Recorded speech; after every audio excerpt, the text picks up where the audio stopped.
Anyway, back to lettings. Happy New Year. Well, you better finish up your mince pies because on the 14th of January, the Renters' Rights Bill returns to the Houses of Parliament.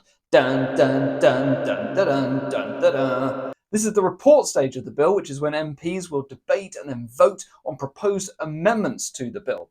And this is the final stage of the process before the bill progresses from the House of Commons onto the House of Lords. So let's have a look at those proposed amendments, in particular the ones that are most relevant to private landlords. First up, let's have a look at the amendments that relate to rent payments. And the whole issue of rent in advance is a big hot potato at the moment, and that's addressed by no fewer than two of the amendments that have been put forward. One proposes capping rent payments at no more than 1 month's rent at a time, and the other one allows a maximum of 2 months' rent to be paid in advance.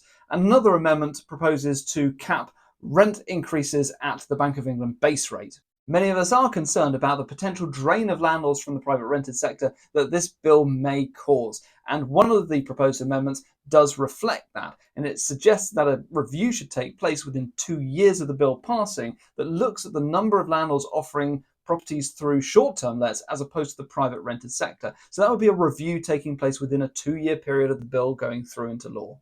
Student tenancies now, and this amendment proposes a ban on signing tenancy agreements before March of the tenancy year for student tenancies only.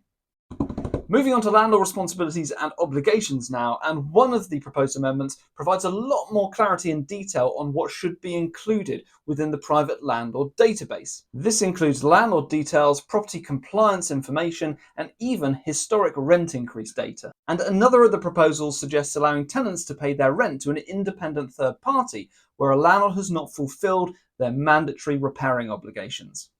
Well, finally, home adaptations and accessibility. Well, this proposed amendment suggests that home adaptations must be carried out by the landlord for a disabled tenant and includes an appeals process where the landlord refuses to do so. A quick reminder for you that none of this is law yet. It's still all open to debate and votes which are coming in the next few weeks, but that is no reason why you shouldn't be keeping your landlords fully informed of what's coming down the line. I'm off to go and pick up the roses.